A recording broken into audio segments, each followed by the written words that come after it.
so it fit really well. I got into ecstasy, acid, was going to the clubs, and that's about when I met Trent. I was at the club that night. I was on ecstasy, I was on acid, I was on K. I'm out on the floor and I'm dancing, and all of a sudden Trent comes out of the blue and hugs me and spins me around and kisses me, and I knew that moment that I was gonna marry him.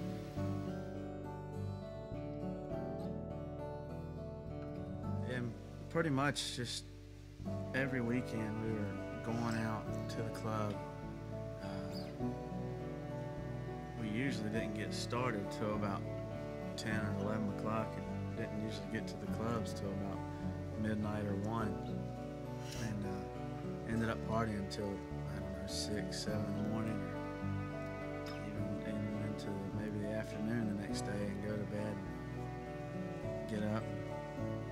Saturday we go out again Saturday night. Through this time of us partying and stuff,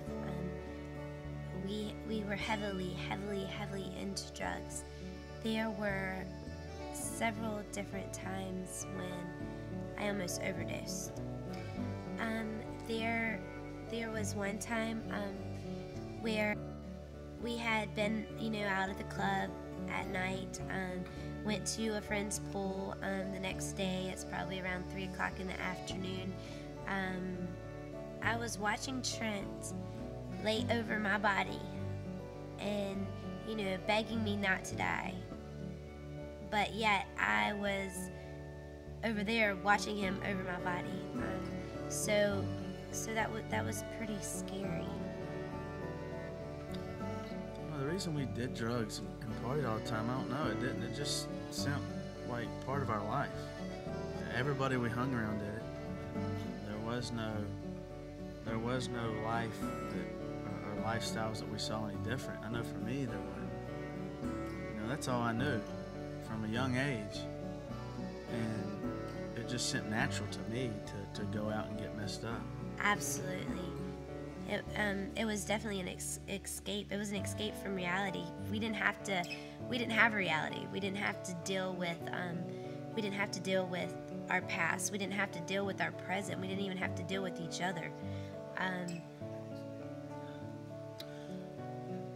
So what's even crazier about this is that we're going to her church where she teaches on Wednesday nights, preschool, kindergartners songs about God, and I was just going to impress her and get brownie points, and sitting here hanging out with these kids and singing with them. But on the flip side of that, we're doing all this on the other side.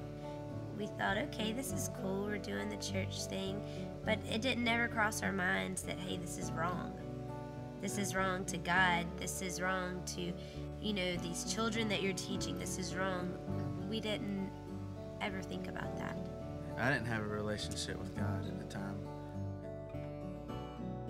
We had gotten engaged on our birthday, April 2nd, and we set the date for May 5th the next year. When that time came around, we were still doing a lot of the same stuff, and I don't know, I had this feeling inside me. I was like, I knew that we had to do something different, that we needed to change, or things, it wasn't going to work, because I was to the point where I started just praying at night to really a God that I didn't really know. Well, it sounds cliche, but I did. I needed something bigger than me. And so I started praying at night, and I'd be coked up or drunk, just asking God, please help me. And I want to change. I want to be a better man, a better husband, and a better son, and everything. And we got married May 5th, 2001. And we went on our honeymoon in Mexico, and what were we doing? We were going to locals in Mexico to find cocaine.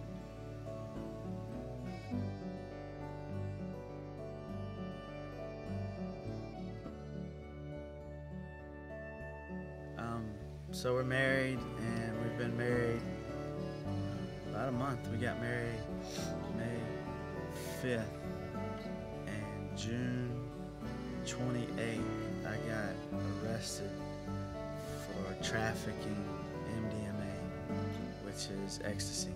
They charged me with 2 accounts of trafficking. So it was about a year after I got busted that my court date came around, and my lawyer was pretty much like, "They've got you." He grabs me and Carmen and tells me that the DA is going to recommend 32 to 24 months. And so me and Carmen get to sit in this little room with each other for a little bit, and we prayed. I don't remember what we prayed. I just remember we prayed together, and my lawyer came in and said, "We're ready." I'm standing up before the judge. They're going over everything, and everything's kind of a blur because I was a mess. I was scared. I didn't know what was going to happen. I was praying. I was just standing there praying. And I just remember turning around and looking at my wife and my family, and had some friends there. It was rough. I was praying, asking God for some favor. And the judge ended up giving me 15 to 18 months in prison. So I go behind the door, and at that point I feel like I should have been very, very upset, and in a way I was, but when I walked behind those doors, I knew that it was God's plan for my life and for our life. And that was when I said, "All right, Lord, here I am. I'm sick of running, and this is what it took, and I'm going to devote myself to you." And I'd always heard people talk about the peace of God, and I never knew what that was, or didn't understand it until that day. And it was awesome. I felt that.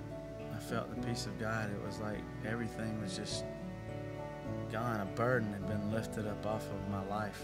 I was freer than I was ever been, and I'm locked up. I don't know, me and Carmen are talking on the phone and everything, and I'm telling her about God and all this stuff that God's showing me, and she just really wasn't receiving it at all. And that was very difficult. I'm actually thinking my husband is a freak. He is sending me tracts home. He is, telling me all this stuff about God, about Jesus, and, I'm like, who are you? Where is my husband? So it was very hard to accept anything that Trent said, because Trent wasn't the Trent that I knew anymore. When Trent was away, I cheated on him.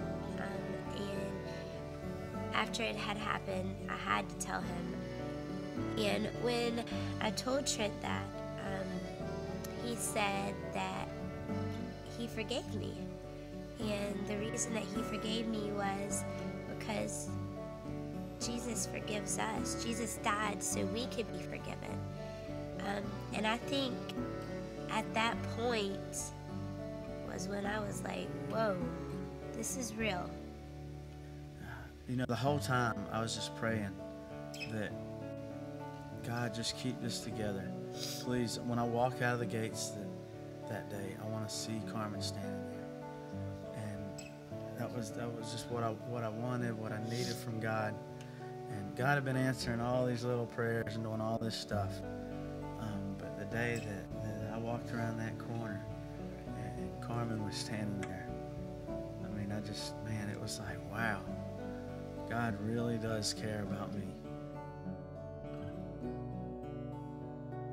I wanted what Trent had. Trent had this passion, he had this love, he had determination, and he had this strength, and